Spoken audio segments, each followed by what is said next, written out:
Brought to you by the Every Dollar app. Start budgeting for free today. I think it's important just to call out, homes are outrageously expensive.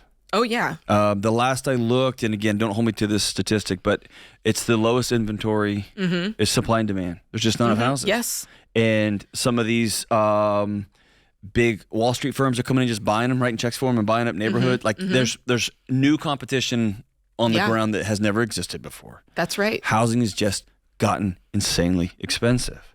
Yeah. And that means for the young couple who's 26 and 27, and she's a teacher and he's a youth minister, she is a nurse practitioner, he is trying to get a small business going, y'all are going to be renting for a long time.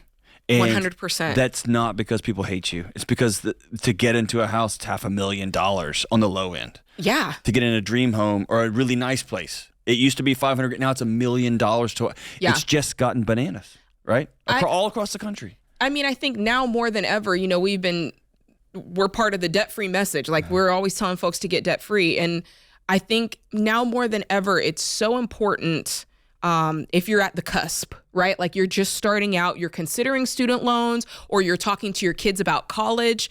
It is so, so, so important for those of us who got in debt, shoulda, coulda, woulda, like, we're here now. But for everybody else who's right at that cusp, it's more important than ever, because this journey that you're talking about, John, to home ownership is longer. It might take you 7 years. It might take you however long to get there. You definitely don't need to make it longer by having to pay off debt, right? So what I'm kind of likening that to is when Sam and I, when we first started out, of course, we had a bunch of debt. It took us 7.5 years to pay off that debt once we realized, hey, we need to pay it off. So really, we were 9 years in to marriage by the time our debt was paid off. And we rented for 10 years because we were like, we're not going to buy a house when we still have this debt. Our debt was our mortgage, right? So I know I know that feeling to say, hey, you're not going to buy a house for 10 years. But can we call this out? This is important. I was at you and Sam's house. Like, there was my wife and I, there's a whole group of us over there the night for a holiday party. Yeah. You have 2 little kids. Yep. Your house is extraordinary. It's beautiful. Thank you. Right? It's amazing. And I think it's hard when you're 32. It's hard when you're 26. It's hard when you're 40, and the math isn't adding up. To not be able to just exhale and see the other side is, if you'll wait and do it right. Yeah. There's a lot of laughter in that home. There wasn't a lot of angst. That's right. There was a lot of joy. There was a lot of fun. There's a lot of, I wonder what other house we could get, right? It's a different ethos than, I borrowed half of the 1% down because I got this special loan program and from my brother, and then this other guy, and then I got a bonus from my work, and I was able to get into this place. Nobody moved, nobody breathed. Yeah. That home owns you. You don't own that home, right? That's it's so just true. A different way, but it's thinking through, like, because I was there too. I mean, I remember walking around being like, I'll never have a family. I'm never going to have a home for our family. I'm always going to be this, like, begging the place where I work for help with. And it's just different now. Well, right? On the other side of it. The temptation, I think, John, is when you are in that headspace of like, is this ever going to happen? Like, feasibly, could this ever happen?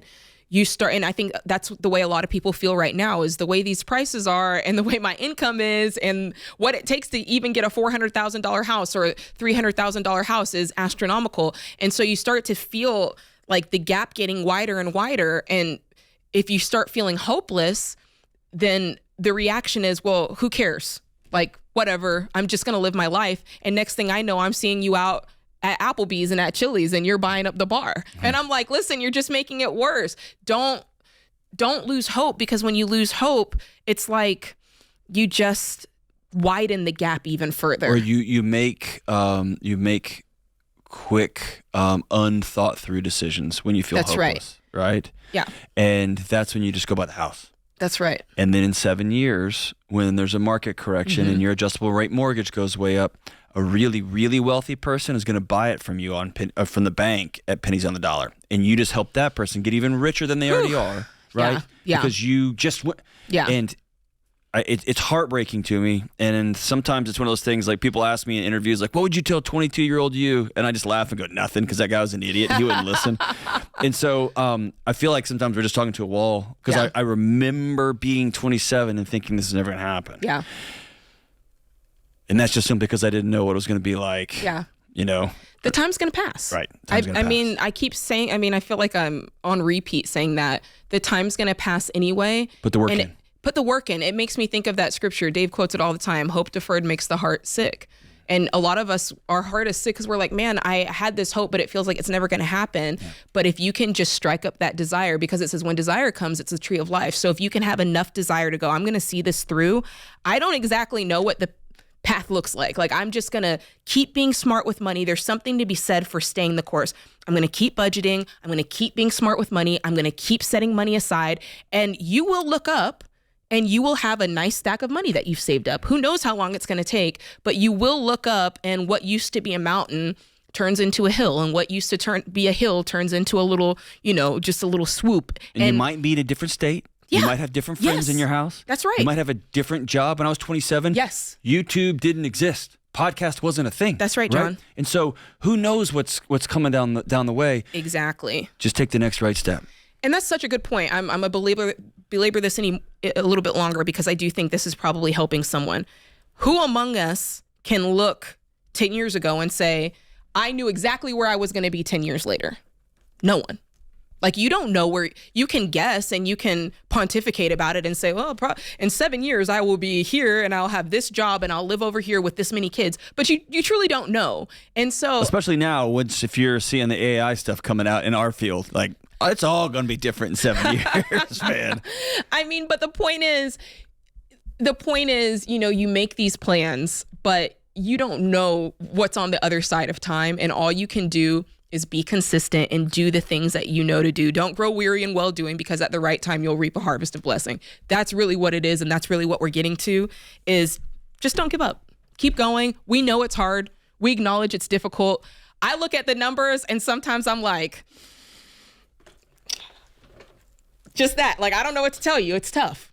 You just got to be consistent. There's nothing to say, but it's similar to the grief is similar to sitting with somebody who's just lost a loved one. Yeah. You had a dream. You had a dream that you were going to drive a car that you felt safe in, that you were going to live in a nice home, and it was going to look like the HGTV generation homes that you grew up watching. Right. You had this picture of what your life was going to be. Mm-hmm. And now it's different. And so I'll sit with you. It's the worst. Yeah. But it doesn't change the math. Just as similar as I've told people who have lost a child or a parent or a loved one, they're gone. Mm-hmm. And so now what are we going to do? Right? Yeah. It's that heartbreaking moment. Here was this dream. I was going to be this and this. It's gone. And because we're looking at the numbers. The numbers are what the numbers are. The interest rates are bananas. The houses are expensive. There's very few of them that are out there. And if there is a good one at a reasonable price, it's war. I'm in that war right now, right? And so it just is what it is. I'm not going to give my integrity over. I'm not going to give over my frustration. I'm not going to make a rash decision that puts my family at risk. Right. I'm going to choose and own reality, and this is it. And then I'm going to make the next right step I can, given that set of truth. Yeah, I love that. I keep thinking, like, tactically, we're feeling this. What can we do? And it just came in my mind. I love the social media handles that focus on everybody's home is not aesthetic. Everybody's life is not aesthetic. And I love following those accounts because it makes you realize, okay, like, I can be content where I am. Like, everybody's cabinets aren't bright white with, white marble countertops. Formica won't kill you. Exactly. Linoleum won't kill you, right? And I'm like, at the very least, one of the things we can start doing is bringing more reality into our daily life and just finding ways to be content with where we're at and making sure that we're not comparing our current state with someone else's social media highlight reel state, because if that's what you're reaching for, you are going to come up short every single time. Let's be honest about that. So anyway, John, this has been great chopping it up with you. Listen, I hope that conversation was helpful for you, and I'm so grateful that you're here. We're going to do our best to help guide you guys through this, because it's not easy. The mortgage market is not easy right now. Create your free every dollar budget today, the simplest way to budget for your life.